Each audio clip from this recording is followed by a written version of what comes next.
Bueno, entonces bienvenidos a nuestra clase número 15 de nuestro curso Fundamentos en Derecho Administrativo.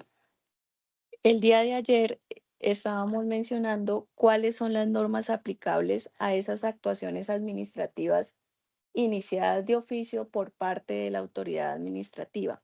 Entonces mencionábamos que por regla general esas actuaciones administrativas que se inician de oficio son de naturaleza sancionatoria, pero que no siempre tienen no siempre tienen dicha naturaleza. Y decíamos que lo que nos interesa para este curso es el procedimiento administrativo sancionatorio que está establecido en la parte primera de la Ley 1437 del 2011. Recordábamos que existen otros procedimientos administrativos sancionatorios que están establecidos en otras leyes especiales, pero que para tal efecto debemos aplicar ese procedimiento administrativo sancionatorio establecido en esa ley especial.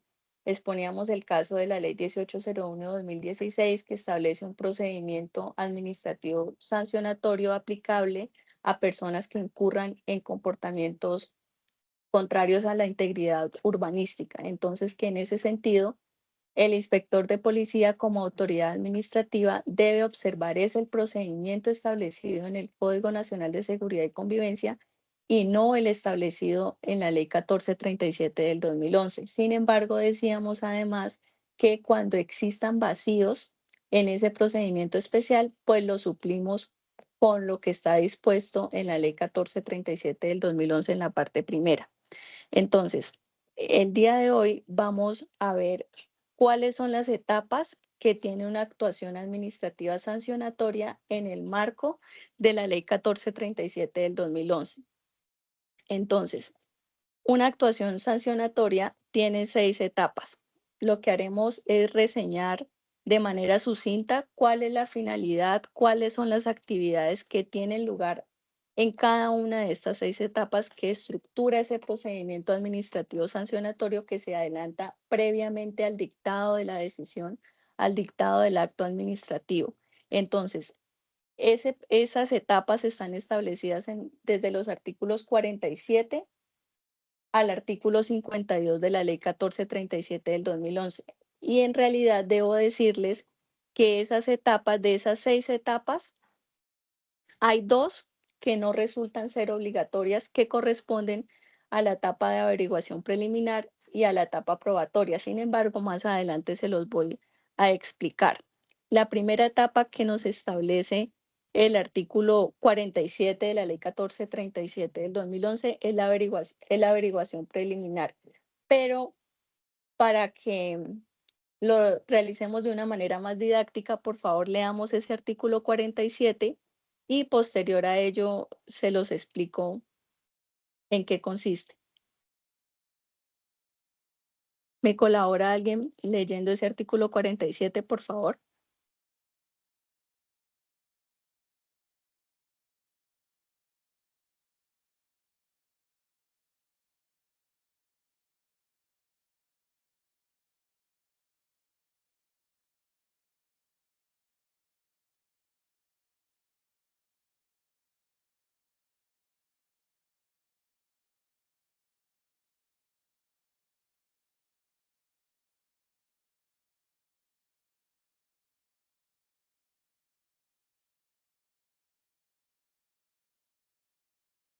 De la 1437, profe. Sí, sí, señora.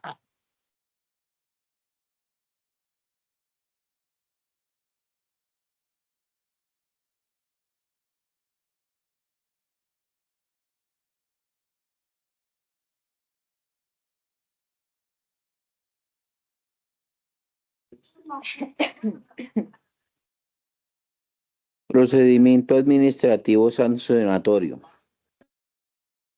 Los Sí, procedimientos señora. administrativos de carácter sancionatorio no regulado por las leyes especiales o por el Código Único Disciplinario se sujetan a las disposiciones en esta primera del Código.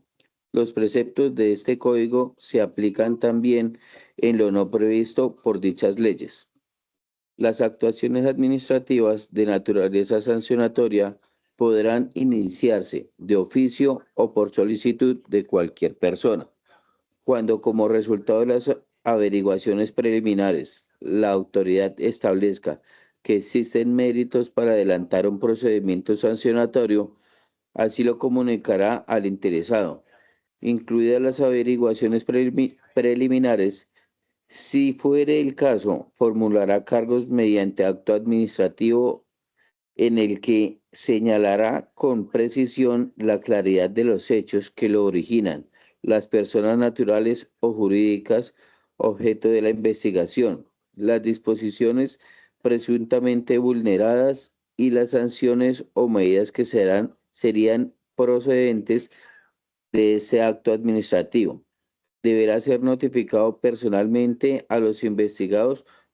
Contra esta decisión no procede recurso. Los investigados podrán, dentro de los 15 días siguientes de la notificación de la formulación de cargos, presentar los descargos y solicitar o aportar las pruebas que pretengan hacer valer. Serán rechazadas de manera motiva las inconducentes, las impertinentes y las superfluas, y no se atenderán las practicadas ilegalmente. Parágrafo 1. Las Hasta ahí, actuaciones Jamesito. ¿Hasta ahí? Ok. Hasta ahí, muchas gracias. Sí, entonces, ¿qué es importante resaltar aquí?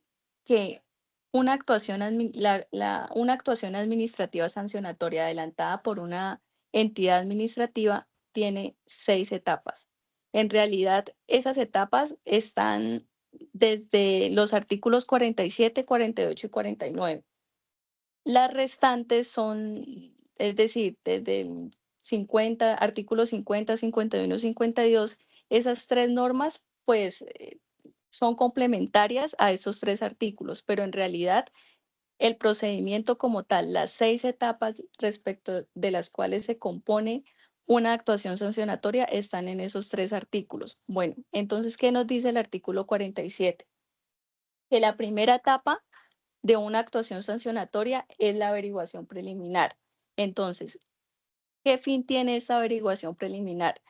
Tiene como finalidad que esa autoridad administrativa que va a adelantar o que tiene previsto adelantar el procedimiento administrativo sancionatorio recaude pruebas que permitan establecer si ocurrieron o no los hechos, las conductas, los comportamientos que pueden dar lugar a la imposición de una sanción. Entonces, en esta etapa en realidad es una etapa previa al inicio formal desde un punto de vista técnico del procedimiento sancionatorio, porque recordemos que el procedimiento sancionatorio como tal arranca es a partir de la segunda etapa, que es la formulación de cargos. Entonces, aquí que es importante que tengan en cuenta que la ley 1437 del 2011 en esta etapa no exige que esa entidad administrativa que la está adelantando esa averiguación preliminar haga un pronunciamiento mediante el cual declare cerrada esa averiguación preliminar porque no encontró pruebas o material probatorio que pusiera de presente mérito para sustentar una formulación de cargos. Entonces aquí no hay necesidad de emitir ese auto de archivo en esta etapa, en la etapa de averiguación preliminar. Y aquí el CEPACA ni siquiera dice que al investigado hay que informarle que se está adelantando esa averiguación preliminar. El artículo 57 del CEPACA solo exige darle la noticia al investigado de que está en curso esa averiguación preliminar, pero cuando al cabo de la misma, es decir, cuando al cabo de la averiguación preliminar considera que sí hay mérito para iniciar esa investigación sancionatoria. Entonces, dependiendo del caso concreto, entonces la entidad, si encuentra méritos suficientes, si encuentra pruebas suficientes para iniciar esa investigación sancionatoria en contra de un administrado, entonces ahí se inicia la segunda etapa, que es la formulación de cargos, que esta etapa sí es obligatoria y determina, por así denominarlo, el inicio formal de un procedimiento administrativo sancionatorio. ¿Cómo lo hace? A través de un acto administrativo de trámite, es decir, esos actos administrativos de trámite son los que impulsan el proceso, son los que le dan impulso a una actuación administrativa.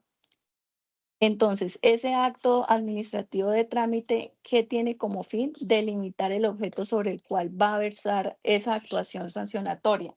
Entonces, por eso es importante que este acto administrativo, que el contenido de este acto administrativo, pues esté reglamentado. Y el contenido de ese acto administrativo de trámite de formulación de cargos está en el artículo 47, que fue el que acabamos de leer. Entonces, en ese acto administrativo, la entidad administrativa debe pronunciarse en 4 puntos. El primero, tiene que relacionar en dicho acto cuáles son los hechos o cuáles son las conductas que dan lugar a iniciar ese procedimiento administrativo sancionatorio. En segunda medida, tiene que identificar quiénes son los presuntos responsables de esos hechos. En tercer lugar, tiene que identificar cuáles son las posibles infracciones que se han configurado. Y por último, tiene que determinar en ese acto administrativo cuáles son las sanciones que de acuerdo a la norma hay lugar a imponer. Entonces, sobre esos 4 elementos debe pronunciarse esa entidad administrativa que está adelantando esa actuación administrativa sancionatoria. Entonces, en este punto es importante resaltar lo que dispone el artículo 41 de la ley 1437 y es que le permite a esa autoridad administrativa, antes de que dicte una decisión de fondo en el trámite de ese procedimiento administrativo, corregir irregularidades procedimentales. Por favor, leamos ese artículo 41 que es supremamente importante en esta etapa.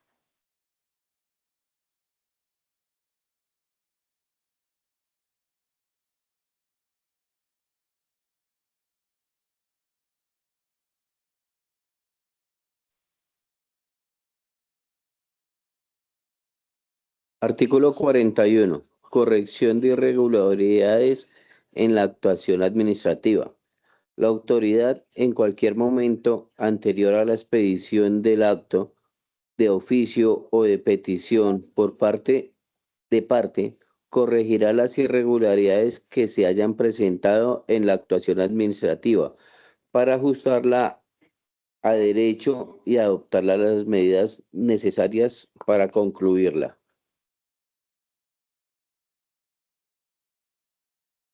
Listo, Jamesito, muchas gracias. Entonces, una vez notificado ese acto administrativo de trámite de formulación de cargos, que se debe notificar personalmente al investigado porque es una noticia formal que inicia una actuación administrativa sancionatoria en contra del investigado. Entonces, una vez notificado ese acto administrativo de manera personal al investigado, pasamos a la tercera etapa, que es el periodo de descargos. ¿Qué nos dice la norma, las normas que estamos estudiando? Nos dice que ese periodo de descargos tiene un término de 15 días. Entonces nos dice, dentro de los 15 días siguientes a la notificación de la formulación de cargos, entonces ese periodo de 15 días es para que los investigados puedan adelantar todas las actividades que consideren convenientes para defender sus derechos, para ejercer su derecho de defensa. Entonces aquí el investigado puede hacer 2 cosas. Uno, puede guardar silencio, es decir, no decir nada, ni solicita la práctica de pruebas, ni aporta pruebas que tenga en su poder, porque recuerde que quien corre con la carga de la prueba de demostrar que esa persona incurrió en una falta que amerite que amerite una sanción, pues es la administración pública, es esa entidad administrativa, porque aquí pues obviamente aplica la presunción de inocencia.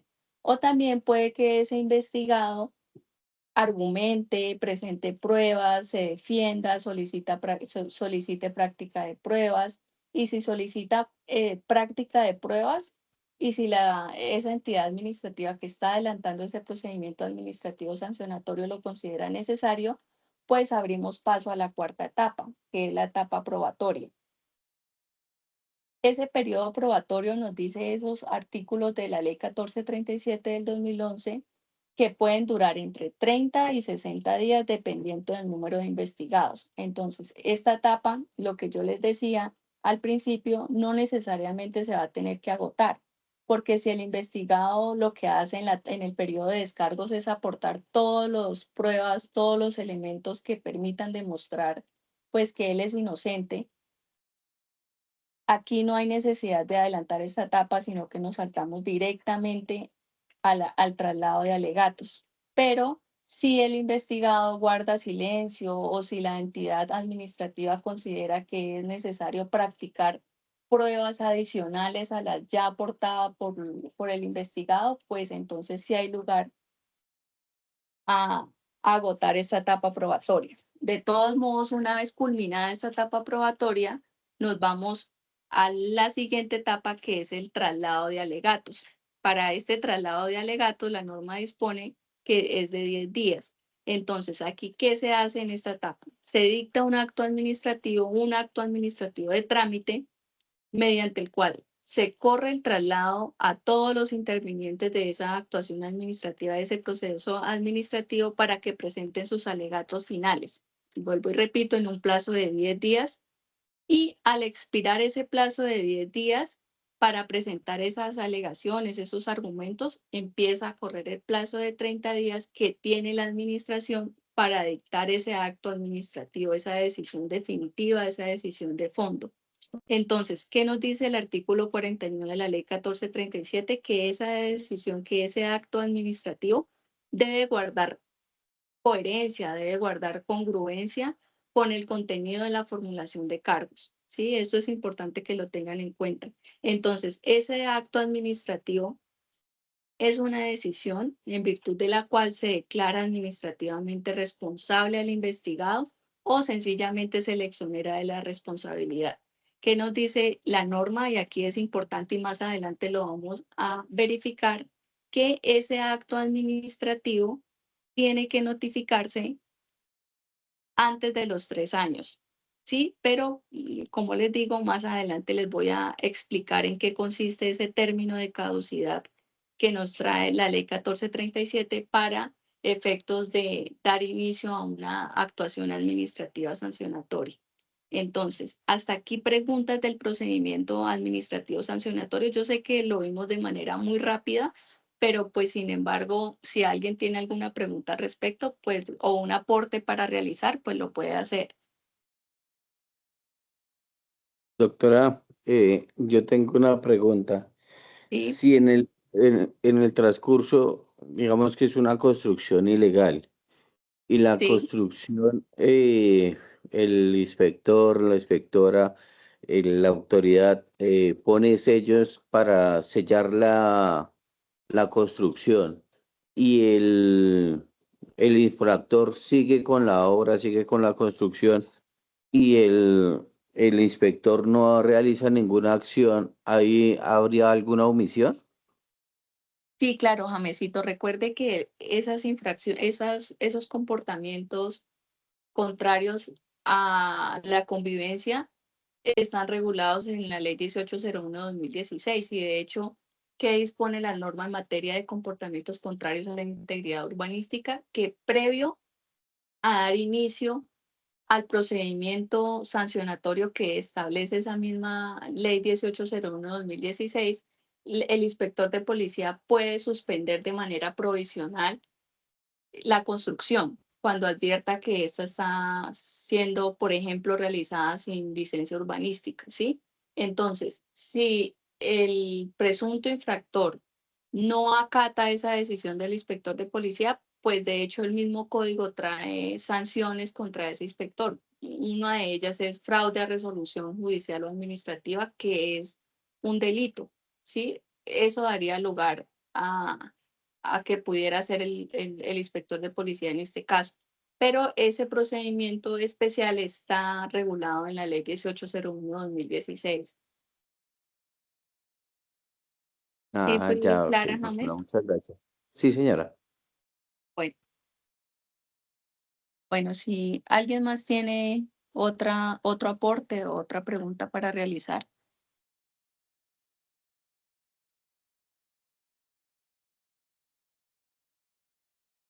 Bueno, entonces estamos estudiando las reglas del procedimiento administrativo, esas reglas que debe aplicar una entidad pública entre el inicio del procedimiento administrativo y la adopción de ese acto administrativo, la decisión sustancial que hay que dar a conocer a sus destinatarios. Eso es lo que estamos revisando. Entonces, en esta parte vamos a hablar de la figura de la caducidad de la potestad sancionatoria de la administración. Cuando hablamos de caducidad, es respecto de las acciones, es decir, es de la potestad que tiene una entidad administrativa para reprimir comportamientos que son contrarios a la ley. La potestad sancionatoria es el derecho que tiene una autoridad administrativa para imponer sanciones y lo que se pierde cuando opera la caducidad es precisamente esa facultad sancionatoria. Entonces, la figura consiste en que la administración, después de que ocurren los hechos y se realizaron los comportamientos por parte de los administrados que pueden dar lugar a la imposición de una sanción, pues no puede pasarse el resto de la vida el investigado para decidir si lo van a sancionar o si no lo van a sancionar, porque pues en algún momento ese particular tiene derecho pues a dormir tranquilo, por así decirlo coloquialmente. Entonces, cuando algún ciudadano sabe que se encuentra bajo la lupa del Estado, de una entidad administrativa que impone sanciones, pues la verdad es que la vida para esa persona pues se vuelve intranquila. Entonces, para eso precisamente está la figura de caducidad de la facultad sancionatoria. Por favor, leamos el artículo 52, que es la que regula ese término de caducidad.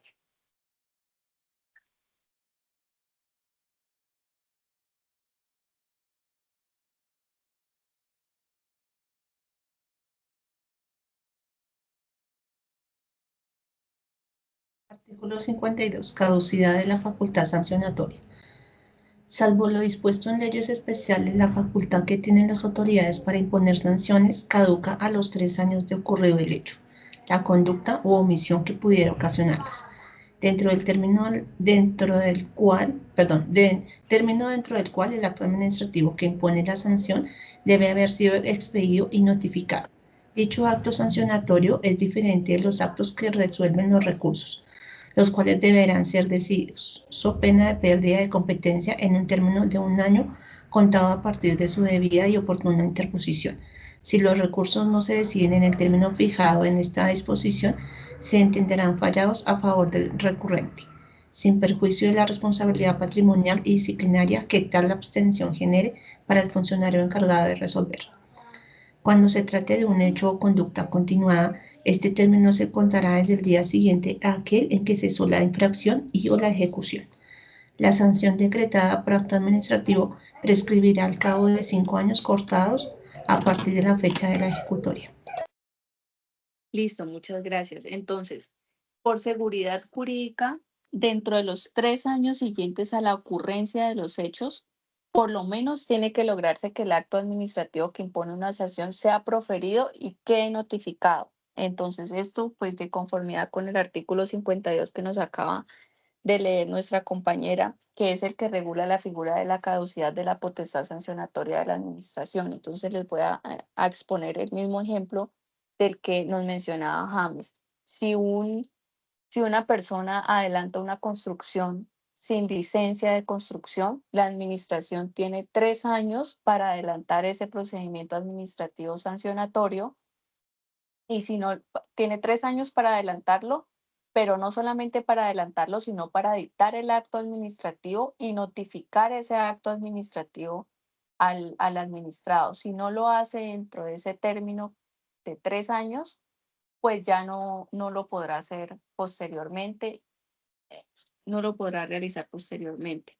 Entonces, ¿cuál es el segundo caso que plantea ese artículo 52? Y es si se interponen recursos administrativos. Entonces, el segundo segmento de ese artículo 52 establece que opera un nuevo término de caducidad, que es el de 1 año, con el que cuenta la administración para resolver los recursos que hayan interpuesto. Entonces, en el mismo ejemplo, se adopta el acto administrativo a través del cual se impone la sanción de demolición del inmueble, de una construcción. Entonces, el administrado o el infractor no está de acuerdo con esa decisión, entonces interpone los recursos y la administración, esa entidad administrativa, tiene un año para resolver esos recursos y notificar esos recursos. Si no lo hace dentro de ese plazo, pues ya no lo podrá hacer y se entiende que la administración aceptó los argumentos que planteó ese administrado y aquí opera la figura del silencio administrativo positivo, es decir, que la administración accedió a lo que solicitaba el administrado en dicho recurso. ¿Qué otra cosa es importante tener en cuenta? Que cuando se trata de infracciones continuadas, el término empieza a computarse es a partir del día siguiente del que cesó la ejecución de la conducta sancionable. Y eso pues está expreso en el artículo 52 de la ley 1437. Entonces, una vez ya culminado esto, vamos a mirar otras normas que son aplicables al procedimiento administrativo general que nos trae la ley 1437. Entonces, ¿cómo se debe instruir ese expediente administrativo? Entonces, la expresión... Profesora, Sí, señora. qué pena, es que no me quedó como claro cuando, digamos, la conducta es recurrente. Es decir, si esa, digamos, sellaron la construcción y vuelven y la sellan, ahí como de esa partecita, la verdad, no me quedó clara. De Qué los pena. recursos, Sí, señora. listo, tranquila, no hay ningún inconveniente. Bueno, la administración en este caso dicta un acto administrativo por medio del cual se ordena a X persona que demuela ese inmueble por contrariar normas urbanísticas, ¿sí? Ese es el acto administrativo. La norma nos dice que para la expedición de ese acto administrativo, notificación de ese acto administrativo, tiene 3 años para realizarlo, ¿sí? Ahora, una vez notificado ese acto administrativo por parte del infractor de esa norma urbanística, este puede no estar de acuerdo. Por ejemplo, decimos acto administrativo por medio del cual se impone la orden de demolición. Entonces yo como infractor digo, no, yo no estoy de acuerdo con esta decisión porque yo sí tengo licencia de construcción o por los argumentos que yo considere. Entonces lo que hago es presentar un recurso a la administración, a esa entidad que me está llevando el procedimiento y decirle, mire, entidad administrativa, yo no estoy de acuerdo por esto, por esto y por esto, por favor, revóqueme ese acto administrativo, ¿sí? Para que la administración revoque ese acto administrativo o confirme ese acto administrativo, porque puede darse el caso de que esa entidad administrativa analice los argumentos del infractor y diga, no, tiene razón, entonces vamos a revocarle este acto administrativo. En ese sentido, no le vamos a imponer esa sanción administrativa de demolición, sino que lo vamos a declarar que él no es contraventor de la norma de esa conducta, ¿sí? Puede darse ese caso. Y en ese caso, pues, se revoca la decisión, así lo dice la norma. Y también puede presentarse el caso que la administración diga, no, los argumentos que me presenta este señor, pues no son válidos y yo confirmo la decisión que había tomado en el acto administrativo inicial, ¿sí? ¿Qué nos dice el artículo que acabamos de leer? Que para que la administración decida ese recurso tiene un año, ¿sí? Si no lo decide dentro de ese año y no se lo notifica dentro de ese año, opera una especie de silencio administrativo positivo, es decir, que la norma entiende que esa entidad administrativa le dijo que el recurrente, que el administrado tenía razón, y en este caso la ley presume que aceptó esos argumentos del recurrente y aceptó que se revoca esa decisión de imponer esa medida de demolición del inmueble. ¿Así está más claro? Sí, señora, gracias. Bueno, señora, con mucho gusto. Bueno, entonces, Ahora vamos a mencionar las normas relacionadas con la instrucción de ese expediente administrativo. Entonces, la expresión expediente, sobre todo bajo la normatividad que introdujo el Código de Procedimiento Administrativo y lo Contencioso Administrativo, sin duda con la Ley 2080, esa expresión de expediente debe entenderse que no es solamente físico, es decir, no es el cúmulo de papeles que componen ese expediente administrativo, sino que también debe entenderse que ese expediente también puede ser electrónico. Entonces, esto debe ser el acopio de la totalidad de las diligencias, de las decisiones de trámite, de esas actuaciones que se adelanten durante el curso del procedimiento administrativo. Entonces, en el mismo ejemplo de, de la infracción urbanística de la que estamos mencionando, es, eh, tenemos el concepto técnico de planeación, tenemos las declaraciones que realicen los vecinos del sector, todo eso, todo ese cúmulo de actuaciones realizadas, pues es lo que compone el expediente y decimos que este expediente no solamente es físico, sino que también la ley 1437 establece que puede ser electrónico también. Entonces, para ello, por favor, leamos el artículo 36 de la ley 1437.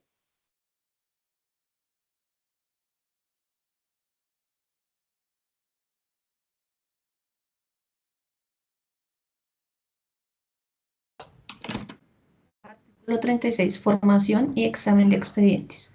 Los documentos y diligencias relacionados con una misma actuación se organizarán en un solo expediente, al cual se acumularán, con el fin de evitar decisiones contradictorias, de oficio o a petición de interesado, cualesquiera otros que se tramiten ante la misma autoridad. Si las actuaciones se tramitaren ante distintas autoridades, la acumulación se hará en la entidad o organismo donde se realizó la primera actuación. Si alguna de ellas se opone a la acumulación, podrá acudirse sin más trámite al mecanismo de definición de competencias administrativas. Con los documentos que por mandato de la Constitución Política o de la ley tengan el carácter de reservados y obren dentro de un expediente, se hará cuaderno separado. Cualquier persona tendrá derecho a examinar los expedientes en el estado en que se encuentren, salvo los documentos o cuadernos sujetos a reserva y a obtener copias y certificaciones sobre los mismos, los cuales se entregarán en los plazos señalados en el artículo 14. Bueno, aquí también que es importante indicar que ese procedimiento administrativo se puede realizar a través de audiencias. O sea que también la oralidad es un mecanismo al que puede acudir esa entidad administrativa para impulsar o dar avance a esa actuación administrativa. Y este trámite de la actuación mediante audiencias está regulado también en el artículo 35 de la ley 1437 del 2011. Por favor, leamos ese artículo también. Perdón, ¿cuál? El artículo 35 de la ley 1437. Artículo 35. Trámite de la actuación y audiencias. Los procedimientos administrativos se adelantarán por escrito, verbalmente o por medios electrónicos de conformidad con lo dispuesto en este código o la ley. Cuando las autoridades procedan de oficio, los procedimientos administrativos únicamente podrán iniciarse mediante escrito y por medio electrónico solo cuando lo autoricen este código o la ley, debiendo informar de la iniciación de la actuación al interesado para el ejercicio del derecho de defensa. Las autoridades podrán decretar la práctica de audiencias en el curso de las actuaciones con el objeto de promover la participación ciudadana, asegurar el derecho de contradicción o contribuir a la pronta adopción de decisiones. De toda audiencia se dejará constancia de lo acontecido en ella. Gracias. Entonces aquí entra en escena de manera facultativa para esa entidad administrativa. Es decir, que el dictar o el realizar audiencias dentro de un procedimiento administrativo, pues es facultativo para esa entidad administrativa y al tenor de ese artículo 35 que nos acaba de leer nuestra compañera, pues no resultaría obligatorio, vuelvo y repito, sino que es a criterio del funcionario que está instruyendo esa actuación administrativa decidir si opta por audiencias o decidir si lo hace de manera escrita. Entonces, aquí debemos tener en cuenta que ese medio escrito es el que se debe utilizar para la instrucción de ese expediente administrativo siempre que se trate de actuaciones iniciadas de oficio y ese artículo es claro.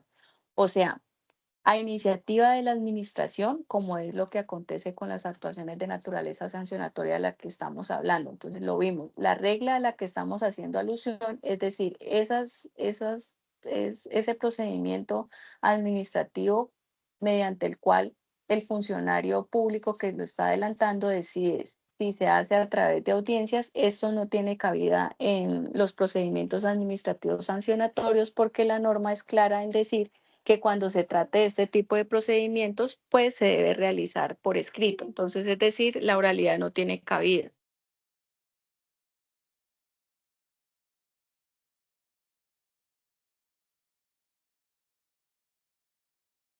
Bueno, entonces, ¿hasta aquí tienen alguna pregunta?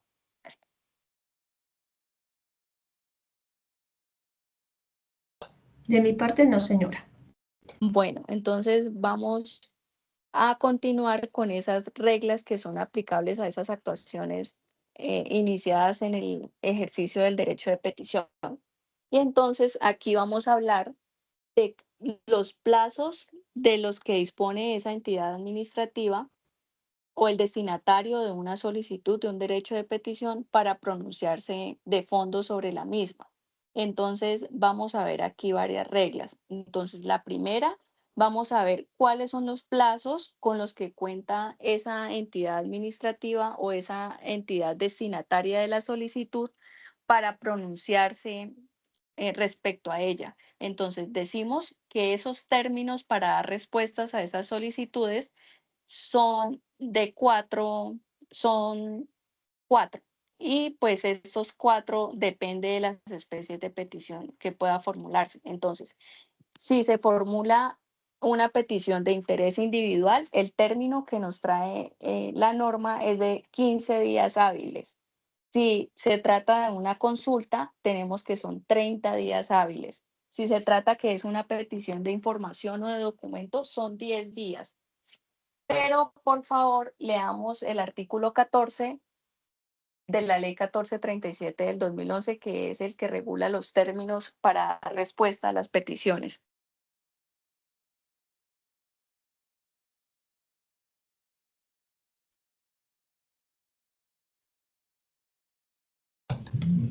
Artículo 14. Términos para resolver las distintas modalidades de peticiones. Salvo norma legal especial y so pena de sanción disciplinaria, toda petición deberá resolverse dentro de los 15 días siguientes a su recepción. Estará sometida a término especial la resolución de las siguientes peticiones. Primero, las peticiones de documentos y de información deberán resolverse dentro de los 10 días siguientes a su recepción. Si en ese lapso no se ha dado respuesta al peticionario, se entenderá para todos los efectos legales que la respectiva solicitud ha sido aceptada y por consiguiente la administración ya no podrá negar la entrega de dichos documentos al peticionario y como consecuencia las copias se entregarán dentro de los 3 días siguientes. Segundo, las peticiones mediante las cuales se eleva una consulta a las autoridades en relación con las materias a su cargo deberán resolverse dentro de los 30 días siguientes a su recepción. Parágrafo. Cuando excepcionalmente no fuere posible resolver la petición en los plazos aquí señalados, la autoridad debe informar esta circunstancia al interesado antes del vencimiento del término señalado en la ley, expresando los motivos de la demora y señalando a la vez el plazo razonable en el que se resolverá o dará respuesta que no podrá exceder el doble del inicialmente previsto. Bueno, entonces, antes de explicar ese artículo que nos acaba de leer nuestra compañera, por favor, demos un receso de 5 minuticos y nos vemos, son las 8:46, nos vemos a las 8:51, por favor. Bueno, señora.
Hola, ¿me escuchan?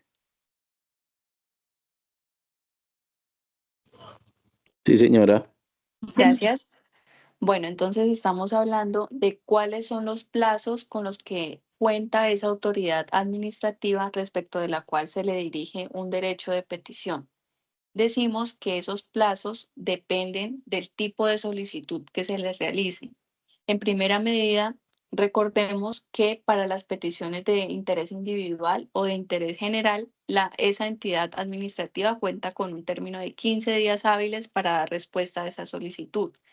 Si lo que se le dirige a esa autoridad administrativa o a ese particular es una consulta, dicha autoridad administrativa cuenta con 30 días hábiles para responder esa consulta. Si lo que se le pide a esa autoridad administrativa es una información o un documento, la norma nos establece que el término que tiene para que esa autoridad administrativa dé respuesta es de 10 días. Pero aquí hay algo importante y es que la norma nos trae un supuesto de silencio administrativo positivo. ¿Qué significa esto? Que si dentro de esos 10 días esa entidad administrativa a la que se le dirigió esa solicitud de información o de documentos no le ha dado respuesta al peticionario, al día número 11 debe entender ese ciudadano que dirigió la solicitud que su respuesta fue positiva y se debe acercar a la entidad para que se le suministre copia de esos documentos. De modo que dentro de esos 3 días siguientes al vencimiento de ese plazo de 10 días, la autoridad administrativa en cuyo poder se encuentre esa información o ese documento al cual requirió acceso el peticionario, se lo debe entregar o le debe permitir al solicitante consultarlo para los propósitos que él tenga. Eso es importante que lo tengan en cuenta. Ahora, ese artículo 14 también está prevista la posibilidad de que esos términos iniciales que les acabé de mencionar y que nuestra compañera nos acabó de leer para contestar de fondo esas 4 especies de derechos de petición se pueden ampliar.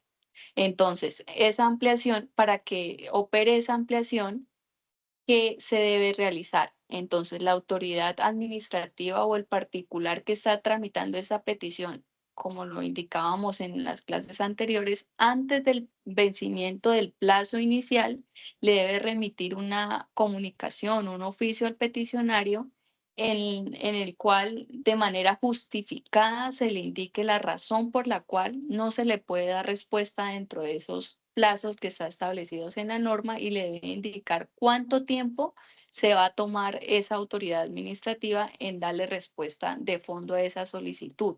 Y aquí la exigencia que nos plantea el artículo 14 es que ese plazo no puede exceder del doble del plazo inicialmente previsto. Entonces, ¿qué otro aspecto importante a tener en cuenta? Que lo que ahora está expreso en ese segundo inciso del artículo 13 que acabamos de leer es que los recursos administrativos, nos dice la norma, son una especie de solicitud formulada en el ejercicio del derecho de petición de interés individual. Entonces, todo recurso, nos dice el artículo 13 expresamente, es una petición, es un derecho de petición. Pero pues debemos tener en cuenta que con ese recurso lo que busca el administrado es que se aclare, se modifique o se revoque ese acto administrativo que resulta pues desfavorable para él. Entonces, esa petición mediante el cual se interpone un recurso busca, repito, que se modifique, que se revoque o que se aclare esa decisión que tomó la administración. Y para ello, la administración, una vez se interpone el recurso, de acuerdo a ese artículo 13, cuenta con un plazo de 15 días para responder ese recurso. ¿Sí? Esto es diferente al término que nos trae o que nos trae el artículo 86 de la ley 1437 del 2011 al referirnos al silencio administrativo positivo. Es diferente. Y ya se los voy a explicar. Y es que si yo como autoridad administrativa me interponen un recurso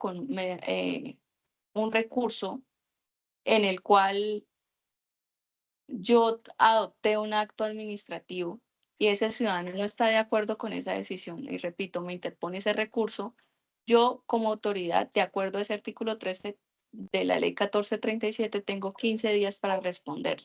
Y si al día número 16 no he respondido, pues el ciudadano tiene derecho a interponer una acción de tutela porque considera que no le estoy cumpliendo con los plazos establecidos en la norma o porque estoy vulnerando ese derecho de petición.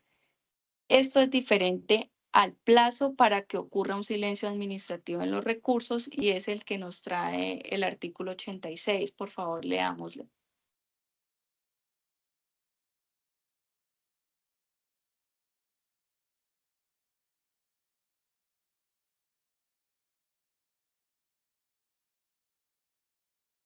El 86, Doc. Sí, señora. Artículo 86. Silencio administrativo en recursos. Salvo lo dispuesto en el artículo 52 de este Código, transcurrido un plazo de 2 meses, contados a partir de la interposición de los recursos de reposición o apelación, sin que se haya notificado decisión expresa sobre ellos, se entenderá que la decisión es negativa. El plazo mencionado se suspenderá mientras dure la práctica de pruebas. La ocurrencia del silencio negativo previsto en este artículo no exime a la autoridad de responsabilidad, ni la impide resolver siempre que no se hubiere notificado auto admisorio de la demanda cuando el interesado haya acudido ante la jurisdicción de lo contencioso administrativo. La no resolución oportuna de los recursos constituye falta disciplinaria gravísima. Bueno, aquí que es importante que tengan en cuenta que la autoridad administrativa tiene para resolver los recursos 15 días, ¿sí? De acuerdo al artículo 13 de la ley 1437 del 2011. ¿Qué pasa? Que si esa autoridad pasa el día 16, 17, 18, llega al mes, llega a 2 meses, entonces el administrado entiende por regla general que esa respuesta a ese recurso fue negativa. ¿Sí? Hay otra figura del silencio administrativo positivo que más adelante lo vamos a ver, pero les adelanto que para que opere esa figura de silencio administrativo positivo debe haber una norma expresa que diga que el silencio de la autoridad administrativa quiere decir que sí acepta la solicitud, sin embargo, eso lo vamos a ver más adelante. Por ahora, pues quiero que tengan en cuenta ese plazo porque uno generalmente, y le pasa a uno como abogado, uno cree que la administración tiene 2 meses para resolver ese recurso, esos recursos y no. El artículo 13 de la ley 1437 del 2011 es claro en establecer que el término que dispone esa autoridad administrativa respecto de la cual le interponen un recurso de un acto administrativo que ella ha expedido, pues es de 15 días. Entonces, seguimos con más reglas de procedimiento administrativo y es la que nos trae el artículo 17 de la ley 1437 al referirse a las peticiones incompletas y desistimiento tácito de estas. Por favor, leamos este artículo y ya se los explico.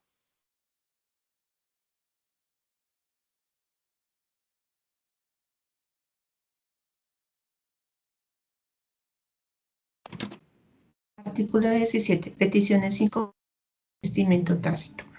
En virtud del principio de eficacia, cuando la autoridad constante que una petición ya radicada está incompleta o que el peticionario deba realizar una gestión de trámite a su cargo necesaria para adoptar una decisión de fondo y que la actuación pueda continuar sin oponerse a la ley, requerirá al peticionario dentro de los 10 días siguientes a la fecha de radicación para que la complete en el término máximo de 1 mes. A partir del día siguiente en que el interesado aporte los documentos o informes requeridos, se reactivará el término para resolver la petición. Se entenderá que el peticionario ha desistido de su solicitud o de la actuación cuando no satisfaga el requerimiento, salvo que antes de vencer el plazo concedido solicite próloga hasta por un término igual. Vencidos los términos establecidos en este artículo, sin que el peticionario haya cumplido el requerimiento, la autoridad decretará el desistimiento y el archivo del expediente, mediante acto administrativo motivado, que se notificará personalmente. Contra el actual únicamente procede recurso de reposición, sin perjuicio de que la respectiva solicitud pueda ser nuevamente presentada con el lleno de los requisitos legales. Bueno, ese artículo 17 que nos establece cuál es el manejo que se le debe dar a una solicitud, a un derecho de petición que considera esa autoridad administrativa que es competente para pronunciarse sobre ella de fondo, pero que esa solicitud viene incompleta, que le hace falta información o esa autoridad echa de menos documentos que son necesarios para que pueda emitir un pronunciamiento de fondo. Entonces, ¿qué es importante tener en cuenta aquí? Que si esa solicitud incompleta se realiza de manera verbal, es en ese preciso momento en el que el funcionario debe advertirle al ciudadano, al peticionario, que le hace falta tal información. Entonces, ubiquémonos aquí en un ciudadano que va a interponer un derecho de petición de manera verbal y el funcionario o la entidad respecto de la cual le solicita le requiere esa información, le dice su merced para que yo pueda darle trámite a su solicitud, es necesario que usted me aporte tal documento. Entonces, yo como ciudadano tengo en este caso dos opciones. Decirle sí, es cierto, me hace falta tal documento y no radico la solicitud porque de todas maneras me la van a devolver por incompleta, pero también tengo la otra opción de insistir en que me radiquen esa solicitud. Entonces, si yo insisto en en que me radiquen esa solicitud, entonces esa autoridad administrativa pues tiene la obligación de, de radicar esa solicitud y una vez que se advierte por parte de esa autoridad administrativa que esa solicitud pues está incompleta, entonces lo que hace es requerir al funcionario, perdón, al peticionario para que dentro de los 10 días siguientes a la radicación de la solicitud eh, complete dicha solicitud. Aquí que es importante tener en cuenta que de acuerdo a ese artículo que nos acaba de leer nuestra compañera, ese plazo se suspende. Entonces, les voy a poner un ejemplo para que ustedes me puedan entender. A mí como autoridad administrativa me llega una solicitud, yo advierto que esa solicitud, digamos, al día quinto, esa solicitud está incompleta. Yo lo que hago es, mediante un oficio, dirigirle al peticionario, señor Pepito Pérez, por favor, para resolver de fondo su petición, es necesario que usted remita tales y tales documentos. Entonces, si es ese oficio por parte del peticionario dirigido a la autoridad en la cual completa la información llega al día sexto, pues entonces a partir de esa fecha es que se reactiva el término que tiene la autoridad administrativa para responder. Entonces, ¿hasta aquí hay alguna pregunta respecto de lo que acabé de explicar?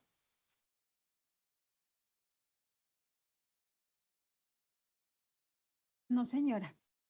Gracias. Entonces, ¿cuánto tiene ese particular peticionario, ese ciudadano para atender a ese requerimiento que le realiza esa autoridad administrativa que considera que esa solicitud que radicó ante dicha autoridad está incompleta? De acuerdo al artículo 17, tiene un plazo de un mes que puede ampliarse previa petición del interesado hasta por un término igual. Entonces, a lo sumo podrían ser 2 meses que tiene el interesado para atender a ese requerimiento que realiza esa autoridad administrativa, requerimiento que es complete la información. Entonces, si se vence ese plazo de un mes o de 2 meses en caso de que el peticionario haya solicitado la prórroga y no llega la información, entonces se configura el primero de los dos supuestos de desistimiento tácito de la petición a los que se refiere el artículo 17 que acabamos de leer. Entonces, ese artículo explica de qué manera debe darse ese desistimiento. ¿Qué quiere decir desistimiento? Que esa autoridad administrativa entiende que el peticionario ya no requiere de la respuesta a la petición, es decir, que desistió de la petición y que ya no requiere que esa autoridad administrativa le suministre una respuesta. Entonces, aquí hay una diferencia con el archivo de la petición oscura, que es aquella que no se comprende su objeto y de la que mencionábamos en las clases anteriores. Entonces, para archivar esa petición oscura, decíamos en algún momento de nuestras clases que no es necesario dictar un acto administrativo. Decíamos que en este tipo de solicitudes simplemente pues se le dirigía una solicitud al ciudadano diciéndole que pues no se entendía cuál era el objeto de la solicitud. Pero en en este caso, que es cuando esa solicitud viene incompleta y ese requerimiento no se atiende por parte de ese ciudadano, esa competencia que tiene esa autoridad administrativa para decretar ese desistimiento tácito, lo tiene que hacer mediante un acto administrativo de contenido individual, nos dice la norma, debidamente motivado, y en el que se le debe notificar personalmente al destinatario de esta decisión, y decimos aquí que contra ese acto administrativo procede el recurso de reposición. Entonces, de esa manera se declara el desistimiento tácito en ese supuesto que nos recoge ese artículo 17, y repito, consiste que para que la actuación administrativa continúe adelante, las normas legales que prevén este tipo de situaciones plantean que el interesado debe atender a esas gestiones de trámite so pena de desistimiento. Entonces, aquí les voy a poner un ejemplo en el marco de un procedimiento administrativo que esté adelantando una autoridad administrativa. Entonces, hay un ciudadano que solicita una licencia a una autoridad ambiental para que el propietario de un predio rural, y cuando no hay acueducto, pueda tomar de la quebrada ese recurso. Entonces, para poderlo hacer, se necesita un permiso de aprovechamiento de agua, que es una licencia que concede la autoridad ambiental. Y este otorgamiento depende que previa visita realizada al lugar, la autoridad constate que efectivamente esa quebrada tiene capacidad suficiente para permitir esa captación de agua. Entonces, esa visita implica en que obviamente el funcionario tenga que incurrir en gastos de desplazamiento, y obviamente quien está obligado pues a sufragar esos gastos es el interesado. Entonces, usualmente en este tipo de procedimientos se dictan actos administrativos de trámite mediante los cuales esa autoridad ambiental fija los costos de la realización de la visita, y pues esos actos administrativos se le comunican al peticionario para que consigne el dinero a una cuenta bancaria a nombre de la entidad. Entonces ahí tenemos una gestión de trámite a cargo del interesado que debe ser atendida para que esa actuación administrativa continúe adelante. Entonces, si no paga los costos de esa visita técnica que requiere esa autoridad ambiental, pues no se podría decidir de fondo. Entonces, cuando está pendiente que el particular atienda ese requerimiento, la entidad también puede, en virtud de ese artículo 17, formular dicho requerimiento a ese ciudadano para que, repito, atienda esa gestión de trámite, es decir, para que, en el ejemplo que estamos dando, para que realice esa consignación. Y aquí la autoridad administrativa pues tiene la posibilidad, o de acuerdo a ese artículo que acabamos de leer, de fijarle un plazo de un mes para que realice esa consignación para poder atender esa visita. Y si no realiza la consignación ese ciudadano, pues la entidad puede adoptar un acto administrativo decretando el desistimiento tácito del ciudadano y archivando pues dicha solicitud. Y además de ello, pues se le tiene que notificar al interesado, y pues, contra este acto administrativo decíamos que procede el recurso de reposición. Entonces, ¿hasta aquí tienen alguna pregunta respecto de ese artículo que acabamos de explicar? Doctora, yo tengo una pregunta, pero no con respecto al artículo que usted acaba de explicar. Sí, sí, señora, claro que sí. ¿Por qué la caducidad no se interrumpe con el auto de abóquese? Digamos, en una investigación administrativa. Sí, entiendo, porque de hecho así está expresamente establecido en el artículo 52 del CEPACA. Espérame, ya lo revisamos. Así está expresamente, ¿sí? O sea, para que opere la caducidad, espérame un segundo, lo buscamos.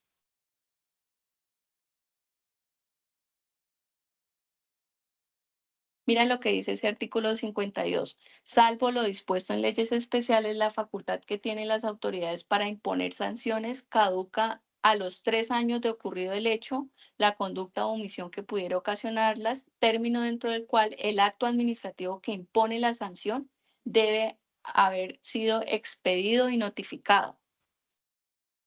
Sí, eso es lo que dispone expresamente ese artículo 52. Uno en principio puede decir, no, pues simplemente con el acto administrativo que aboca el conocimiento ya se suspende la caducidad, pero vea que esa autoridad administrativa puede pasar años y años en ese expediente administrativo y nunca puede emitir una decisión de fondo. Entonces, lo que lo que ha dicho la doctrina y lo que ha dicho, de hecho, la jurisprudencia del Consejo de Estado es que no se le puede generar ese tipo de intranquilidad al administrado y que pase, digamos, 10 años en el cual ese administrado no pueda vivir tranquilo y no pueda dormir tranquilo porque la administración me va a iniciar un proceso porque yo construí sin licencia, ¿sí? Es como el deber que tiene la administración en este caso de no solamente iniciar esa actuación administrativa a través de pues ese acto de abóquese, sino que también de notificarlo dentro de ese plazo. Ah, bueno, sí, señora, gracias. Bueno, vale, con mucho gusto.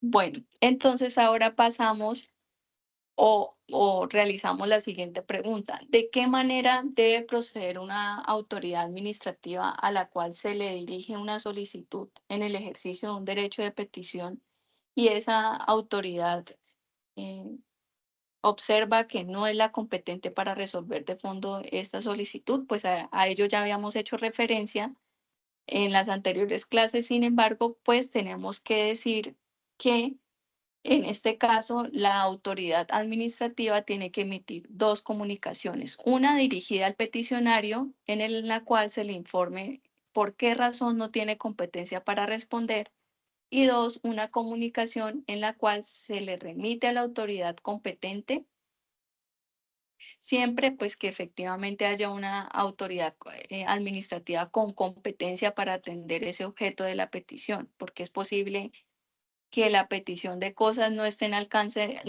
alcance de ninguna autoridad administrativa. Entonces, en ese sentido, el artículo 21 de la ley 1437, pues nos establece que ese es el procedimiento. Dirigir dos comunicaciones, una al peticionario diciéndole, señor Pepito Pérez, yo no soy competente para atender a esta solicitud, razón por la cual, en virtud de lo dispuesto en el artículo 21 del CEPACA, esta será remitida a X autoridad porque de acuerdo a la norma tal, esta es la competente para atender a su solicitud. Y a la par, pues se le dirige la solicitud a la autoridad que sí es competente con copia de la solicitud y se le dice, señores, autoridad administrativa, mediante la presente me permito remitir la solicitud radicada por el señor Pepito Pérez, porque de acuerdo al artículo tal, usted es la competente para resolver ese asunto. Entonces, si esa autoridad a la que se le remite la petición considera que es competente, pues la responde, pero puede ocurrir que esa entidad administrativa considera que eso no es un asunto de ella y que el competente es el que remitió la solicitud. Y en ese caso, pues estaríamos ante un conflicto negativo de competencias, así lo ha denominado la jurisprudencia, es decir, en que dos autoridades administrativas se lavan las manos para responder una solicitud, que eso usualmente suele ocurrir. Entonces, los conflictos de competencia pueden ser positivos o pueden ser negativos. Perdón. Positivos es cuando las dos autoridades se consideran que son competentes para conocer de ese asunto y negativo es cuando ninguna de esas autoridades se considera competente para conocer de ese asunto. Entonces, ¿de qué nos suele hablar la doctrina al respecto? Que ese conflicto de competencia se puede dar al interior de la entidad o entre distintas entidades públicas. Entonces, cuando se trata de un conflicto de competencias al interior de la entidad, pues ese conflicto de competencia la resuelve el jefe. Aquí, por ejemplo, encontramos el caso de una alcaldía municipal en el que le llega la solicitud a la Secretaría de Gobierno y la Secretaría de Gobierno dice, no, yo no soy la competente para resolver este asunto, la competente es la Secretaría de Planeación. Entonces le bota la pelota a la Secretaría de Planeación y ella dice, no, yo tampoco soy competente. Entonces, cuando se trate de este tipo de eventos, quien resuelve ese conflicto de competencias es el jefe de la entidad, en este caso el alcalde municipal, así nos lo plantea la doctrina. Y cuando se trate del conflicto de competencias entre entidades públicas, este conflicto la forma de resolver nos la trae el artículo 39 de la ley 1437. Por favor, leamos ese artículo 39.